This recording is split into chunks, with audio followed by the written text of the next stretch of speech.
Welcome to Rising Tide Startups, where today's most exciting solopreneurs share their startup stories. They also deliver tangible strategies that they would implement personally if starting their business over today. Each episode is a startup masterclass. Make sure you take notes. Take it away, Kevin. This is Kevin Pruitt with another episode of Rising Tide Startups, and my special guest today is Veronica Romney. Veronica, thank you for joining us on Rising Tide. Oh, super excited to be here. Thank you. It's been fun to have a little quick chat before we hit the big red record button. But yeah, I mean, looking at that office, look how pristine that office looks. I mean, she said it always looks like that. I think it's exactly what you mentioned off camera, right? No, I said that like right before I got on. I like ferociously threw everything in the corner. I literally am looking at my sliced apple and a piece of tile and backsplash sample on the floor. It's fine. Everything's fine. It's just the beauty of we can kind of create the atmosphere we want. I mean, I have a fake Zoom background, so you have no idea what's going on behind me. So. Oh, when I was managing one of the last big companies that I was in charge of, was all females at BossBabe. And I would jokingly like get on camera, like, you look so pretty. I'm like, no, hold on, listen, guys. I curled the front of my hair and the whole back is a rat's nest. So like, it was always the big reveal where I would like turn my head around. They're like, oh, like, so I'm business in the front, party in the back. That is an El Camino hairstyle right there. Yeah. That is absolutely no doubt about it. No doubt. I love it. So, hey, share a little bit about yourself with our listeners. Oh my goodness. Where do I feel like I've had more career changes than like Lady Gaga or Madonna. But so I am Veronica Romney. I am a dream team architect. I am also a fractional chief of staff for my private clients. I'm pretty much a consultant of many trades, but how most of my clients know me to be is pretty much this awesome bridge between like the marketing and the creative and that right brain activity. But then I'm operationally minded and business savvy and like systems and structure and efficiency. So I like to call myself a little bit of a marketing integrator too. I help my visionaries basically find their who and how to where they want to take the business and why. So that's my job. So nobody in the history of the planet has ever just woken up one day and decided that was their job description. So absolutely not. Walk us through that beautiful mosaic that you can look back and say, hey, these pieces fell into place and out popped this baby. Well, and it's been a journey. It's like, what are those things called? Those little Russian dolls where it's like a doll within the doll within the doll. Like babushka or something like that.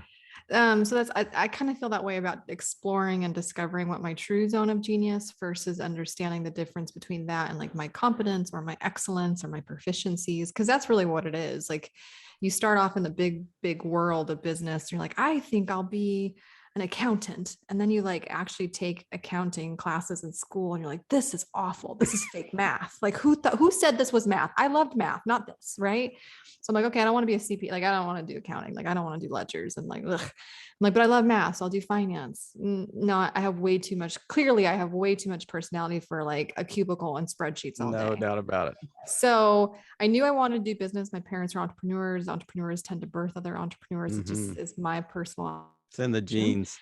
Yes, it is. And so I knew I wanted to do business, but then like at school and through internships is where I discovered that like marketing as a skill, as a technique, as a pursuit was the particular lane of business that I felt most called to do.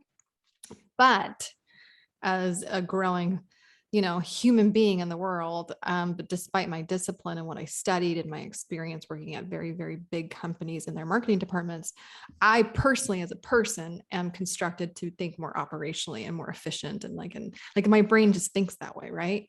I like organize and I play Tetris with teams and I'm an arranger and I just look for the best ways to do things.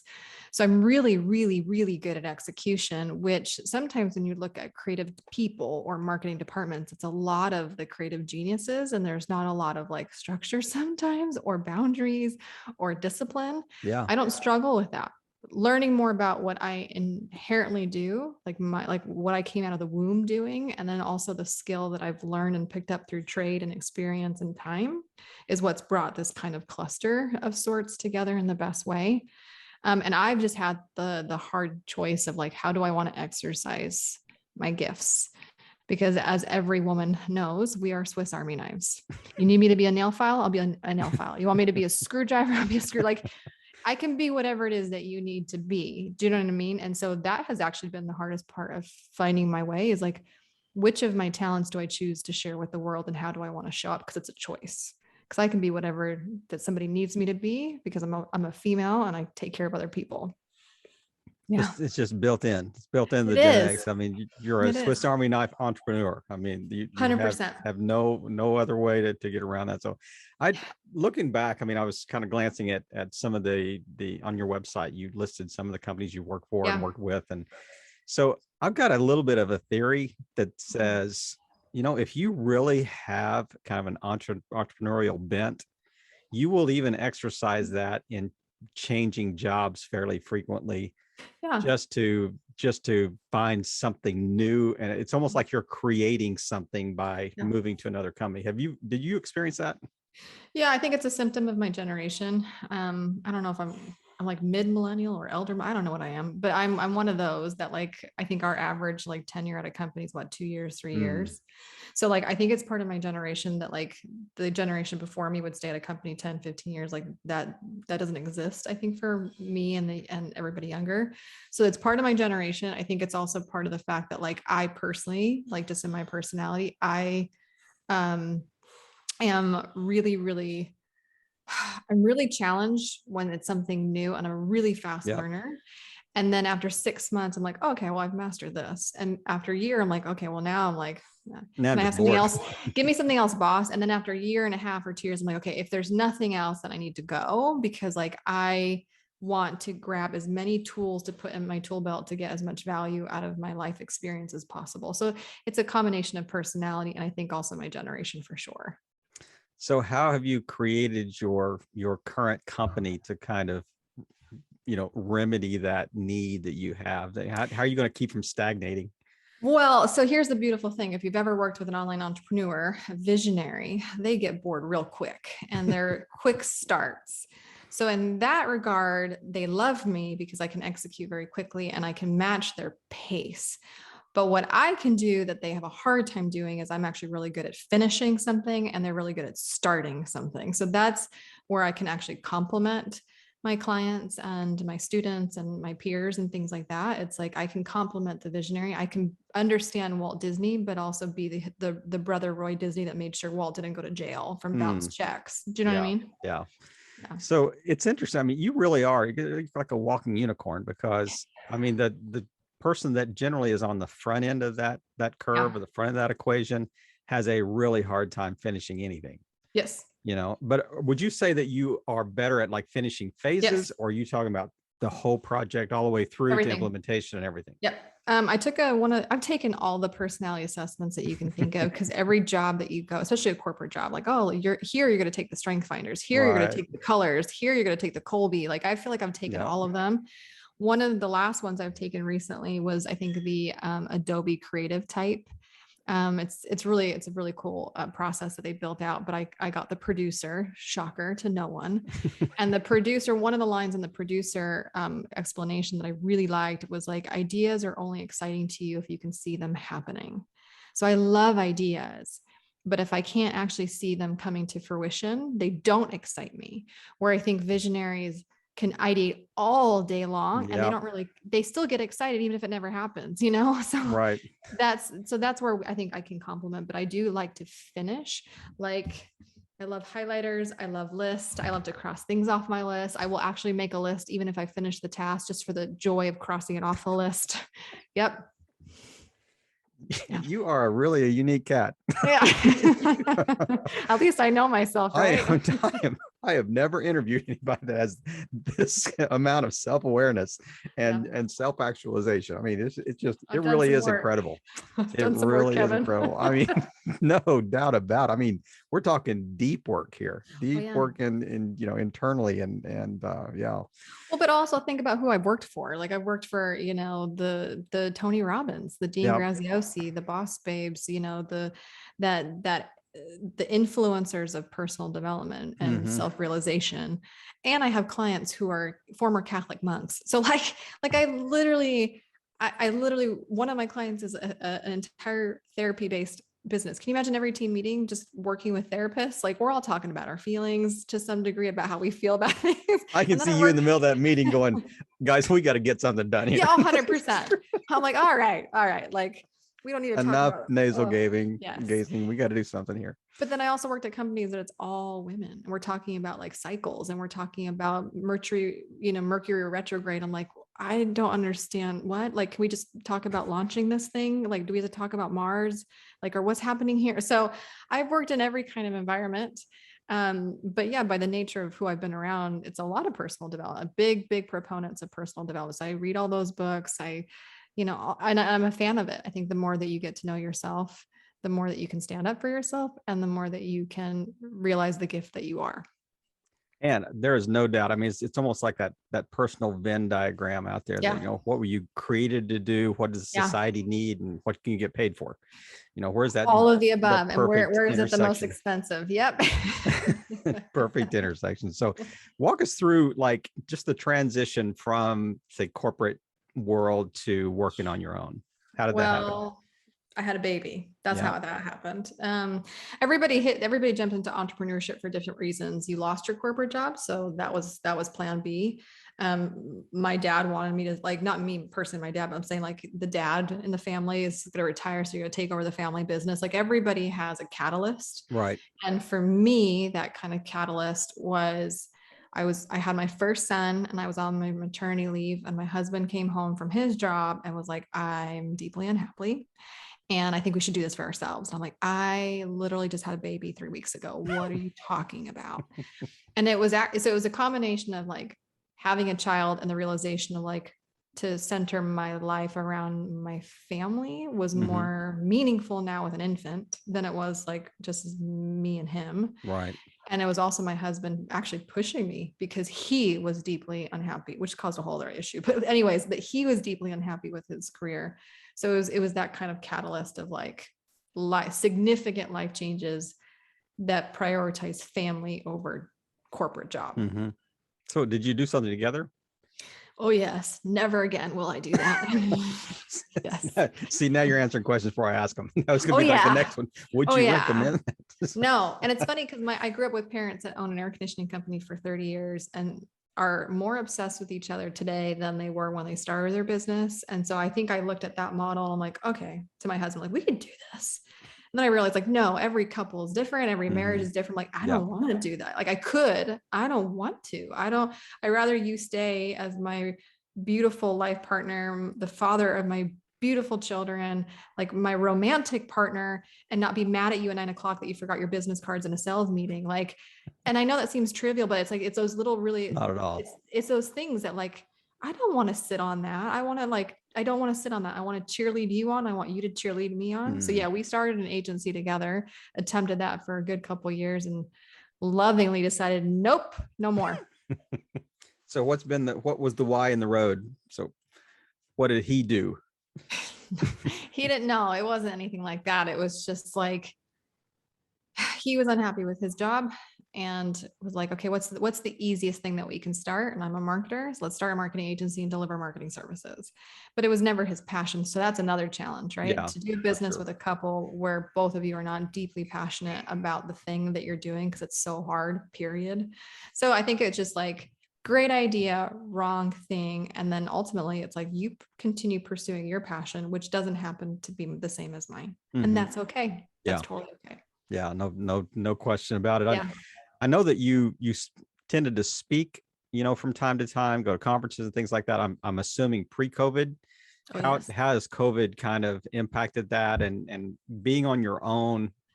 Are you still on the speaking circuit? I love speaking. Yeah, I still speak here and there. Yeah, actually, you're a great communicator, by the way. Thank you. I love it. I love doing it. So yes, I sold my agency the summer of 2019. Found out I was a Tony Robbins speaker in December 2019. Walked into 2020 going, this is my year. And had an epic keynote. I mean, like, I was in Palm Springs, California, keynoting, selling online courses when I was done. It was a really great setup. Like, you speak and you fall in love with the people in the room. Then you invite them to continue with you in a digital format. Like, business was good. I loved the platform, both platforms. Right. And then I was flying to Toronto, Canada in March. And it was a 2-day event, and I was speaking on the first day. So I showed up and it was already like less than 50% of the attendance, because it was like, we had started, we could hear about it, right? Right. Now the news cycle is picking it up in the US and stuff like that. And by day 2, we got the email that says nobody's coming in. The workers at the conference center has tested positive, and they were helping you, servicing you guys this week when they got picked up COVID the week before or something like that. So completely canceled. And then within 2 to 3 weeks of that email, every speaking engagement in 2020 was canceled for me, all of them. Yep.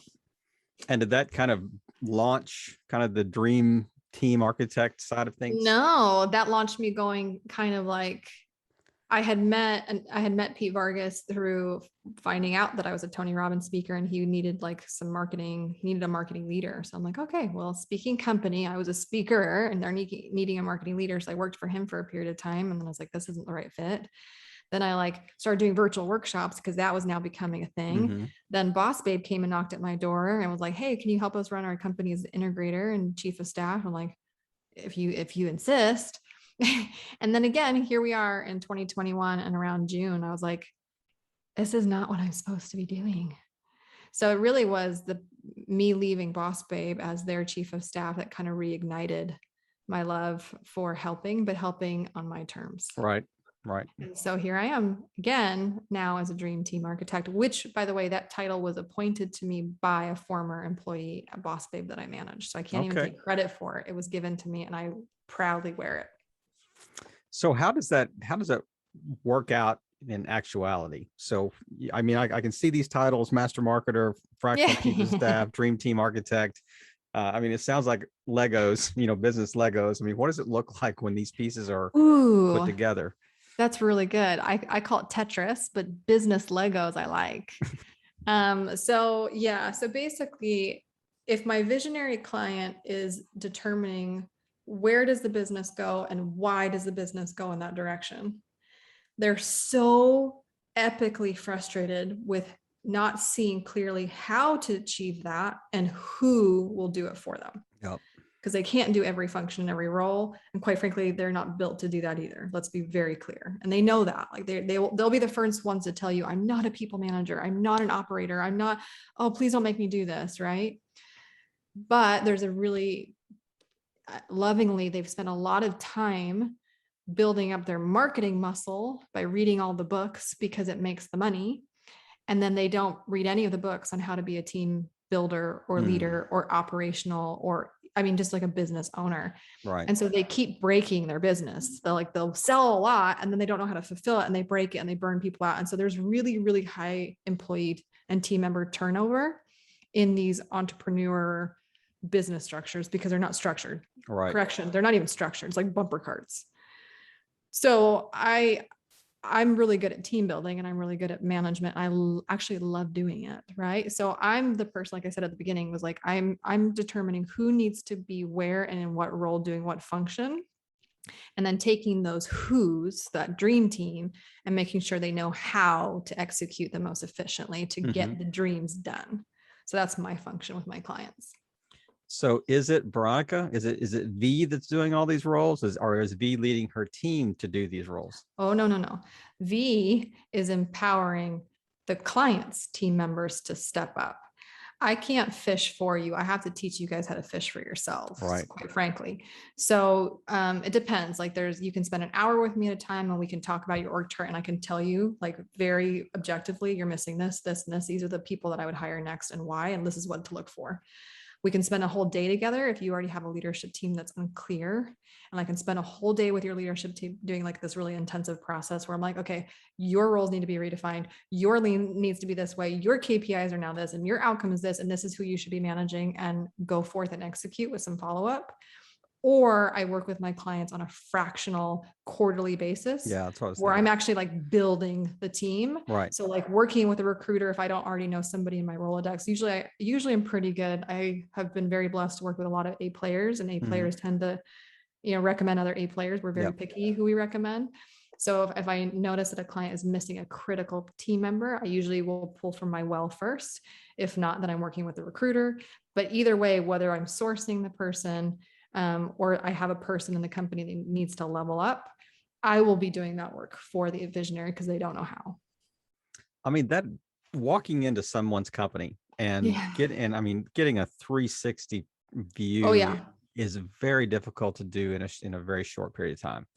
I mean, that really is a gift. That's a skill. And I think, I mean, just listening to you talk, I would imagine that you could look at a business proposal and be able to walk up to the whiteboard and kind of identify the holes in the strategy very quickly. I mean, I think that's just something you see. Hold on, it's too far. I have a whole bag, a Ziploc bag of dry erase markers in every color. Because when I travel to visit with my clients, I usually visit them once a quarter when they're my fractional clients. I bring a whole bag of Ziploc markers and Post-its, and I'm Vanna White for 2 days. And I, on my phone, if you look at my photos and like the roll, it's just picture after picture after picture of what we're doing on a whiteboard. Like we're doing org charts, we're doing messaging moments, we're doing the reconstruction, we're doing launch calendars for 2022. Yes, like it is. I basically think of it this way, like the hallway closet that you don't want anybody to see. Well, that is your business. So what you show on social media is not the business. Right. What's in the hallway closet is the business. So I will essentially open the door and like let it all come pouring out, and then I'm gonna like help you put it back together in a way that makes sense. I'm one of my strength finders. One of the skills or top 5 is input for me. So I can receive a fire hydrant of information and process it very, very, very quickly. There is no doubt in my mind. And in our 15-minute chat here, I mean, you've even organized our podcast here. So that's I didn't realize you were doing it. So I bet your other strength finders, I'm guessing maybe your top 5, probably you can probably identify the individualism or individualistic. So you can identify the strengths of each player, maybe in the team. Connectedness might be one that you can see the intersection, of the different, I guess, parties or whatever. I certainly think you would be high strategic, as far as a strength finder. So sure. All those if they're not in your top 5, they're like 6, 7, 8, probably. They're close. And if I tell you my top 5, are like, well, that makes sense. So I'm an arranger. So that like I arrange for efficiencies, but I actually I do that with people. So I'm arranging people, which is really funny. High achiever. Shocker. Almost every assessment I've ever taken is like, you are the definition of an overachiever. I'm like, I know. It's a problem. I go to therapy. It's great. Actually, it's I before E, not EI. So. Yeah. So achiever, arranger, input, learner. And I think that's what makes me a really good, probably why I fell into online marketing in particular, is I love to learn, and I'm on the edge of like marketing practices. I'm pretty like, I watch the Super Bowl for the commercials, not for the game, right? Like I just love to see what people are doing. And then probably you weren't expecting this one, responsibility. No, I could see that. I could certainly see that. As a child, as a child, I was never told to do my homework, ever. Were you firstborn? Absolutely. Gotta be. 100%. That's right. The third parent. For sure. The golden child, third parent, the pleaser. So absolutely, for sure. You mentioned a minute ago the adage, I teach you how to fish. I mean, you've seen that Barbara, so you give a man a fish, you feed him a day, you teach him to fish, and he's going to sit on the bank all day drinking beer and missing work. So that brought that to mind when you said that. So who would you go ahead? I'll ask that question as you say that. I was going to say, I think back to one of the original questions you asked me earlier, is like, how did you know, or how did you end up here? I really did. For a really long time, I thought my most premier offer to the world was my marketing genius, like just the marketing strategist and the experience that I had really being behind some very, very, very successful launches and whatnot.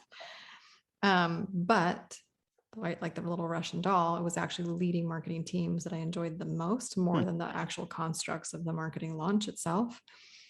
And one of the things that really hit me, even in the last 2 weeks, I was thinking about this, just again, self-realization, self-awareness, is that when I was strictly doing marketing as my genius, when I would have a really successful marketing launch, it was such a high. I mean, like the whole team, it's a high. You're like, we made so much money. We're helping so many people. Like, oh, I was so hard. We were burning the midnight oil, right? But it's so fleeting. Like you have an epic marketing launch, and then what happens when the next one flops or doesn't go well? And then all of that high and all of that excitement of like, and everybody's so happy with you and you've laid a golden egg. And then when you lay a normal egg, it's like, you feel like you're starting over again. Like a normal egg compared to a golden egg is a rotten egg. Exactly. Thank you. Beautifully said. Now, contrast that to the work that I'm doing now. When I pour into a person, like whether they stay at the company, which is the intentions that I'm pouring into them for the sake of the company, which of course it does happen, but also too, I think you and I both know that you are not going to die on your gravestone and say that you worked for someone. Yeah. So for me to see somebody literally grow in stature and confidence, like they stand taller, that stays with that person for life. No doubt about it. It's not fleeting. So like when people say, I want to do something that's meaningful, I want to do work that leaves a legacy and that has impact, and all of those words that you hear all the time, impact, legacy, blah, blah, blah. I genuinely feel for the first time in my life that I can actually say that I 100% am causing lifetime impact and legacy for somebody who stands taller because they believe in themselves from the work that I do with them versus just having a successful launch. Yeah, it's amazing just kind of hearing you unpack your story and just kind of the journey that you've been on to get to where you are today. And it kind of reminds me the metaphor of like, but in front of Mann's Chinese theater that, where they have kind of the Hollywood Walk of Fame, and, they have the handprints, the footprints in the concrete. And I think when people reach the point that you've reached, it's like you found your concrete imprints and you stepped in it. It's the perfect fit. You've been trying out a bunch of different concrete, I guess, impressions, and then wow, when you get there, it's a perfect fit. Have you ever read the book The Big Leap by Gay Hendricks? No, but I've actually seen like just book summaries and yes. So the fish that jumps from one small fish bowl to another, the bigger fish bowls. Yeah.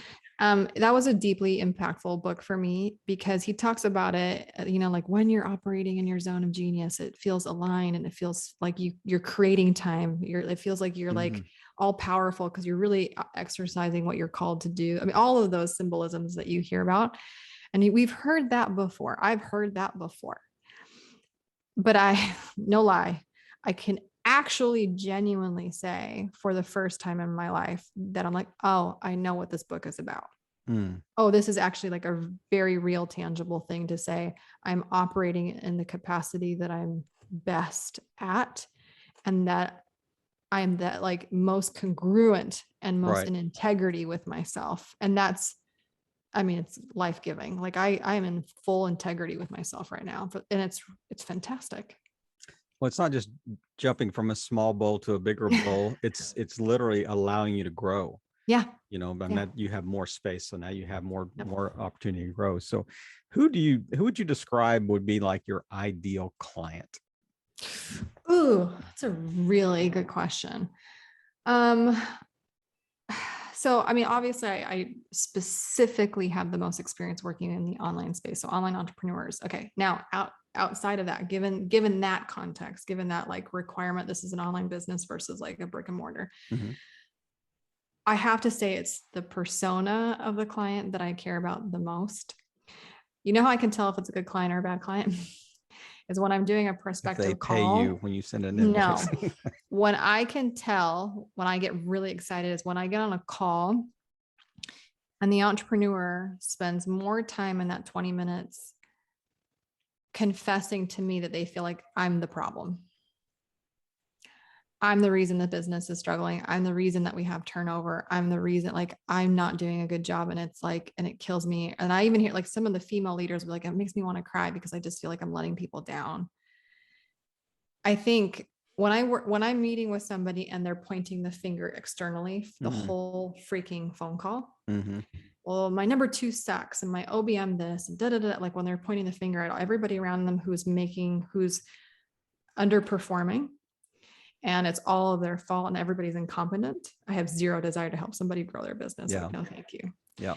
But when I get on a phone call with somebody there's enough level of self-awareness and humility to be like, I know I'm the problem and I can't even fix it because I don't know how, I will embrace them for life. Like, to admit that I don't have all the answers, but I feel bad and I want this to work and I want people to be happy here. And I just feel like I'm not doing the best that I can do. That extreme ownership concept by Jocko. I like, give it to me all day. I will work with you all day and I will help you because that is who I seek to serve. And is there a certain like annual revenue or monthly revenue that they need to be at? I mean, obviously you're not free. So, I mean, well, so like for me to even play Tetris with a team, there has to be a team. So like normally an online entrepreneur who's less than 7 figures is really at that stage, really concerned about trying to like pay themselves enough. Like that's really where they're thinking, or like, I want to build a company, but I want to make sure I'm paying myself, especially paying myself more than I used to get paid working for somebody else. So like, that's a lot of internal strife and conflict. So then to have me come in at my cost, it's like, it doesn't make sense. So what I've noticed is 2 million, 3 million, around there, 4 million is where people are like, I'm plateauing. I hit 1 million, I hit 2 million. And like, my growth isn't doing the hockey stick thing anymore. And I feel like I'm causing the problem, or I don't have the team that I can be outside of the business to bring in more leads than being stuck inside the business. Got it. Okay. You go out and hunt. I'll take care of the hoarder's house at home. Yeah. Yeah, that makes perfect sense. And I really like the way you kind of framed that ideal client is teachable. Yeah. There's some humility there. There's not, I mean, I would think sometimes your first answer, if it's everybody else's fault, then say you really are a terrible leader. Yeah. You're a terrible mentor. You're a terrible developer of talent. You're terrible. You don't even recognize talent, that type of thing. So there's so many issues that you'd have to kind of unlearn or they would have to unlearn before you even get them to the point that they would listen to you. Absolutely. And they'll blame you too. Oh yeah. It will be everybody's fault but theirs. That's right.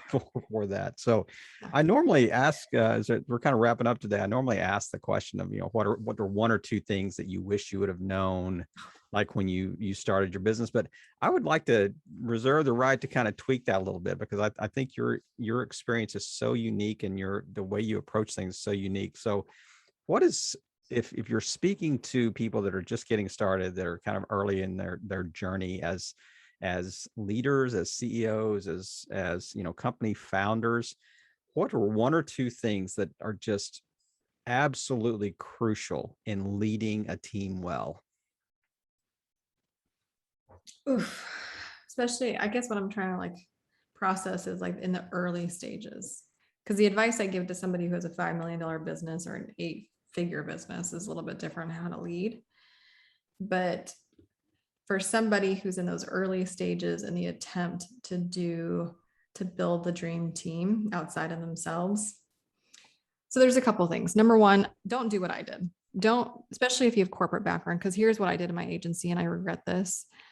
And this is going to be like, you're like, how is a dream team architect saying this advice? The opposite of what she does. Because don't hire truthful. Yeah. Don't hire employees right away. That was a mistake I made very early on, where I was in this corporate mindset. So like when I started my business, I'm like, you get a salary and you get a salary and you get a salary. I'm like, wait a minute. So in those early stages, you don't have to run faster than you can walk. And sometimes we try to emulate people who are past us or what we just came from. And in the process, we dry ourselves out on cash and dry ourselves out on runway. And then like, we never even have enough wind to take off. Yeah.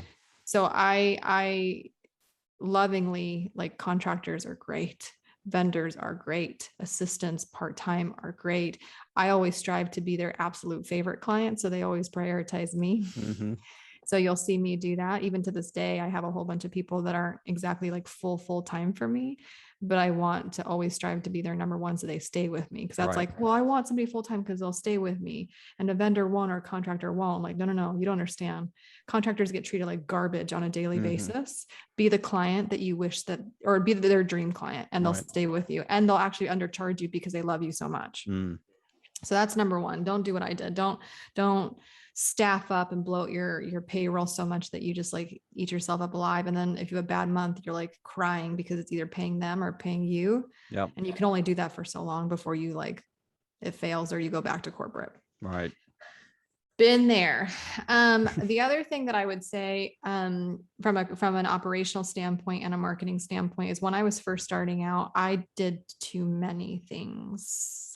I had too many offers. If you had cash in your pocket, I'm like, what do you need? Like my ideal client was anybody that would pay anybody. Oh my gosh. And even when I thought I was niching down, I still wasn't niching down. Like I really wasn't. And so I think for me, it's like, pick a person who has a significant problem and offer one product.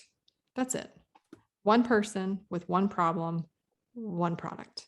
Don't do 3 products. Don't do 3 people and solve 3 problems. One person that you want to work with who has one problem that you have the most confidence solving into one product. Stay there. Get the testimonials, increase your prices, get the referrals. The business will grow on its own. Okay, that's such great advice. And as literally, there are so many ways, so many avenues and side streets that we could take with so many things that you've said today. But I certainly want to honor your time and appreciate you just taking the time this afternoon. Is there anything that we haven't touched on you just want to wrap up with, and then tell people where the best place to find you online? Yeah, I think the last parting words is like for any of your listeners, especially the entrepreneur, like take the pressure off having to be everything to everyone. You really don't. There's a lot of great people that are looking to partner up with other great people. Just be excellent, be a good person, and like call out to the world. Like, does anybody know somebody who's great at this? And like, just invite in people who can help you, because you don't have to be everything. Don't inflate your ego, and don't posture and fake it till you make it. Be honest and earnest and humble. It will really help you a lot. Every time I've left a job, I like called everybody that I knew on my phone, everybody in my email. I'm like, I'm doing something new. If you could use my services, or you could tell somebody about my services, like it really works. Just being a good person, people will tell people about you. And then as far as like how to like be friends with me outside of this podcast, I would love to be friends with you. So you can find me on veronicaromney.com, but everywhere on social media, I'm just V Romney. So like Instagram, Facebook, LinkedIn, it's just V Romney. Well, I do know that you probably, and this is a guess, but I hope it's an educated guess. I do have a feeling that you are a master connector too, that you connect people together without any expectation of residual, but it just, it does benefit you down the road for sure. But I think that you do that just because that's how you're wired. I feel like when you strive in life to be a helper versus a helpee, I feel like God does bless you to do something like that. And I think he just needs hands. And so for me, it's like, I've been the recipient of a lot of great counsel and help. And so now my goal is to help others. And so like, if I have a conversation with somebody, he's like, do you know somebody's looking for customer support positions? I'm like, I have a client that need, like, I'm always like wide open on what people could need or are looking for. So yes, I'd absolutely do that with zero intentions of wanting anything in return. Yeah. Well, it's really interesting to hear your story. And like, you mentioned God, nothing's wasted in his economy.